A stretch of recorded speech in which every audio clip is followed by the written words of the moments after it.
Hello and hi, and welcome back to the Back Alley Learning Annex. So, quick heads up, this one's going to be very technical and rather niche, as we're going to be donning our Indiana Jones hats and talking exclusively about a very specific topic, the creation of stone tools, how they work, what they're made from, and by extension, the entire lithic industry. Now, the lithic industry is great to know about if you've got an interest in archaeology, anthropology, the Paleolithic period, stone tools, or the evolution of tools and weaponry in general, because if so, then this is the video for you. Since the lithic industry is essentially a knowledge tree that leads to the production of stone tools, which I think is pretty neat, let's talk about it. The first thing we have to understand when talking about stone tools is the concept of the operational chain, which is basically just a list of steps that transform raw materials like rocks into its finished product, in this case, stone tools. So let's paint a picture. It's the dawn of time, the earth is free and wild, and here's a human, new and young and venturing out into the world with his other fellow humans. They're a young species, barely a few dozen thousands of years old, braving the wilderness with quite literally nothing but their wits, the animal hide on their backs, and each other to rely on to make sure they all stay alive. Little Caveman is more than familiar with all this, of course. It's routine, ordinary. This working to survive is something he and his parents and his grandparents' parents have done since the beginning of whenever he imagines the world began. But what he, and let's be honest, we, take for granted, is that our little caveman has one singular advantage that the species relies on in order to get the edge on the dangers of their world. He has tools. Tools are used every which way in the daily lives of these prehistoric humans. Little caveman's mom uses tools to hunt, his dad uses tools to scrape the flesh from animal skins and to cook. But even though he's seen the adults make tools a million times, he's never made his own. And today is the day he's going to learn how. So Cave Dad comes up to him one day and tells him he needs his help to do a very important job, scraping the skins of the newest kill, a massive cave bear that several of his cousins in the hunting party managed to find hibernating and decided to not let it keep doing that anymore. And this is phase one of the operational chain, necessity. It all starts from a need that must be satisfied, which could be anything. The need to feed yourself or cover yourself from the cold, to build a shelter or improve the one you have, or even the need to create art or decorate one's body. But in this particular case, our cave buddy has decided he needs a device to allow him to scrape gunk off the nice new blanket he's gonna make from this bear. But once you've determined your necessity, there's the matter of actually designing a tool fit for the job. Of course, by this point in time, our little cave folk already have a blueprint for a scraper. But at the very beginning, early hominids had to solve the problem of creating tools from nothing. Sticks are sharp enough if broken right, but they break apart pretty easily. Bones, especially splintered ones, are great, but they're too soft and tend to snap under pressure. So stone would be the best option, since they're the hardest objects around that you can just find in the environment around you. But another problem, they're too blunt. Great for crushing things like nuts and skulls, but you can't carry a boulder around your whole life. And the fastest way to kill something stronger and faster than you, that's also trying to eat you, is to draw blood. So you have to find a way to make the blunt stone sharp. All of this is now phase 2, designing. The tool must first be designed in order to begin the process of satisfying the need. And it's here that the technical characteristics such as shape, size, weight, available possible resources, and task optimization are considered. It's important to note that at this stage, nothing's actually been crafted yet, but plans and designs are being made that will lead to the creation of something from the core need and concept. The third phase is the identification and collection of raw materials. Here is where our little caveman starts looking at the surrounding areas to find the perfect stone to turn into a tool. Not all stones are suitable for making a good tool, and the best materials are sometimes just not available. It's actually for this reason that a lot of hunter-gatherer bands throughout history tried to include at least one decent stone deposit in their territories, or in desperate times would trade with other bands for quality stone. Stones, like everything else, come in a wide variety of characteristics, but for stones used in the Paleolithic, the single most important thing for it to have was an incredibly fine crystalline structure, or at best, an even amorphous structure, like natural glass. And this is because these types of stones would fracture consistently, neatly, and predictably, and break with sharp edges that could then be whittled down into an effective blade. On top of that, when these kinds of stones are struck, the force of the blow dissipates throughout the stone, exactly like when glasses or plates break, with the area around the hit fractured fracturing and spreading like a wave, making it much easier to predict and control exactly how it will break. For the people of the Paleolithic, there were many ways to recognize the right kinds of stones right off the bat, from its weight to its color to its graininess. And for you curious stone tool hobbyists out there, numerous that you are, the most effective method used to find the best stones is to literally just find two rocks and knock them together. Yes, the caveman stereotypes are real. If the stones produce a dull sound, then it means that there are cracks and internal spaces within that would make it terrible to carve. Whereas if the sound is higher pitched, it means the stone's inner crystalline structure is uniform and therefore suitable for chipping and shaping into a tool. But advanced and experienced crafters could even tell these differences visually, which was actually better for the stone since beating it has a potential to damage it. The type of rocks that can be used are numerous and are divided into crystalline varieties of silicates, cryptocrystalline varieties of silicates, non-crystalline silicate igneous rocks, sedimentary rocks, and metamorphic rocks. So without going into detail on what differentiates each individual type of stone, just know that the very best raw materials right off the bat are obsidian and flint. Now, odds are our little caveman isn't quite informed or traveled enough to know all the different stones around the world that are good for turning into tools. Knowledge like that can't exactly be picked up in a snappy YouTube video like it can today. But he's a persistent hominid with a dream, and by God, he's gonna pick up as many different kinds of stones as he can and test them all. Finally, he finds the perfect stone, roughly the size and shape of a mug, made from a dull, rough, grey stone. You guessed it, it's obsidian. Now, what our little caveman has found is what we're going to refer to as the raw stone, and inside that raw stone is a core or nucleus, the hardened center that our little caveman's going to have to pay attention to in the next phase. And finally, now that our little caveman's found the perfect raw material to begin, we get to start actually making the stone tool. This is done in phase 4, processing, wherein the raw materials are processed and crafted into their final forms. Historically, the shaping of tools happened either on site or in a second location that was called an atelier or workshop, and it is here that things start to get a little more technical for our little caveman. First thing for our caveman to know is that there are 3 fundamental concepts used when looking at the crafting of any stone instrument: process, technique, and method. Process is the act of taking your rough stone and using 2 distinct processes to carve out your instrument from the rock. Technique, or chipping technique, refers to the exact tools you use in order to chisel into the stone, whether it's another harder or softer stone or something like an antler. And lastly, method, or chipping method, is the exact way you use your chosen technique and process all together to extract, chip, and carve the tool you're making from its original rock shape. Got it? Great. So let's start our little caveman off with processes. There are 2 processes through which lithic tools are manufactured. Process 1 is what you probably imagine when we talk about carving tools, where a solid rock is taken and its core is whittled down into a blade-like shape, similar to how a statue is chiseled. This process is called façonnage. Façonnage. This process is called façonnage. Process 2 is pretty much the opposite of façonnage, where instead of chiseling down a solid hole into a shape, fragments are removed from that hole and then further whittled into a tool. And this process is called debitage. Debitage. I knew that already.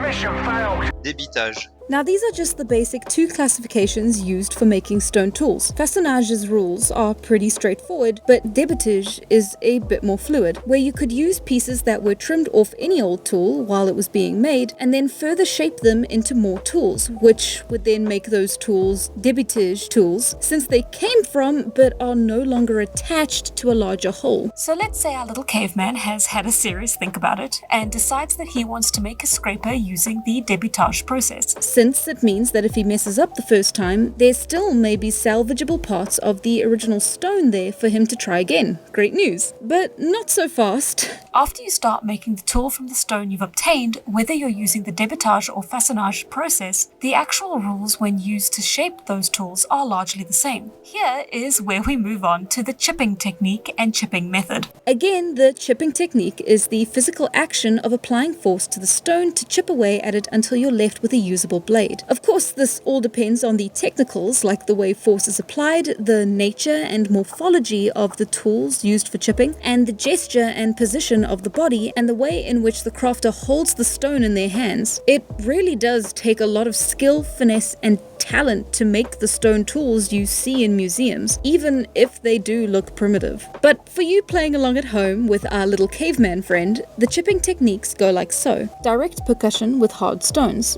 Here you hold the main stone, which we'll be calling the core from here on out, in your hand and hit it with a harder stone than the one you want to chip. This is the most basic technique, of course, but there's quite the skill ladder to it. Keeping the chipping controlled is more difficult using this technique, and so they'll be a lot less uniform. Bipolar percussion mixes it up with the stone core being placed on a type of anvil, usually a boulder of some kind, and then struck with larger hammer stones to split them or sharper stones to chisel them down. Direct percussion with an organic striker takes the concept of hitting rock with rock and revolutionizes it with the idea to hit rock with organic material. Typically something like bone or antler, or a very compact type of wood like boxwood. Here, because the material is so much softer and differently shaped, the idea is that the striker hooks the edge of the strike key through tangential contact. Direct percussion with soft stones. Here, the use of a soft stone for striking rather than a hard stone means the technique is pretty similar to using an organic striker, so it's pretty much just on this list for classification's sake. And last but not least, we have indirect percussion. Here, the chisel is made either of stone or a hard animal material like an antler or bone, but it is not like the last two methods. It is not direct percussion with an organic or stone striker, it is indirect percussion. Ladies and gents, and you fine folk in between, we have discovered the hammer and chisel. But this technique is by no means a walk in the park. While it can create far more uniform chips and give the crafter the ability to direct the angle and directions of their chipping, the crafter has to use both their hands just to hold both tools. And so they used to have to clamp the tool either on the ground or even between their feet or thighs in order to make it work, which is just such a fascinating image that I never imagine while picturing the noble ancient crafter. But anyways, those are all the chipping techniques. Next, of course, there is the chipping method, which is the process of actually creating the finished tool, regardless of what technique you're using to do it. There are two chipping methods, and confusingly, they are also named debitage and façonnage. And less confusingly, they pretty much follow the same logic as the earlier debitage and façonnage processes. Since the debitage chipping method takes pieces from the core of the stone and makes the stone splinters that are removed the finished tool, while the façonnage method takes the core of the stone and works around it to make the core itself a tool. And don't worry viewers, because oh boy are there a lot of debitage chipping methods, and here they are. The first is the SSDA method, which stands for Système par surface de débitage alterné, or alternating chipping surface system. If you've noticed a certain abundance of French terms here, it's because most of the scholars who studied the lithic industry were in fact French. Go figure. In this method, the core is chipped with direct percussion with hard stone along its entire surface, gradually creating different chipping planes without a specific direction. Next is the Kombewa method. When a splinter is made from a stone, it has what is called a bulb near the point where it was struck. The Kombewa method takes the splinter and detaches the bulb from the first splinter, making a second, thinner splinter. This is one of the oldest methods and was used throughout history until practically the 19th century in flint production. Then there is the Levallois method, and this is considered one of the most important inventions in the entire field of lithic processing. Invented around 300,000 years ago and used for 250,000 of those years. Here we prepare the core with direct percussion, aiming to obtain either a core with two convex and opposite surfaces, like like two sides of a peach pit, or only one convex side with a flat surface on the other. One of these sides should have a slightly marked surface from which the desired splinters can be obtained. From there are two ways to move forwards. The preferential splinter mode, wherein the objective is to obtain a single splinter from the entire nucleus, and the recurrent mode, where you try to get as many splinters from the same nucleus as possible. There's also a secret method I'm not going to be talking about here called the discoid method, because it is largely the same as the Levallois method except for a few minuscule differences that went completely over my head, so yeah, that's the Levallois method. 4 is the Quina method, which I will also be skipping because it basically involves a complex series of retouches and extra steps once the splinter is detached from the nucleus. Then there's the laminar method, which became really widespread during the Upper Paleolithic, but which has existed since before modern humans. With the laminar method, splinters can be made that are twice as long as they are wide, and sometimes even longer, unlike the other methods. Here, the method uses direct percussion, which would ordinarily not be precise enough to make such a long splinter, to instead shape the nucleus into a sort of inverted, truncated cone. Then, through pressure or indirect percussion on the edges of the nucleus, the slivers can then be carefully detached from the rest of the stone.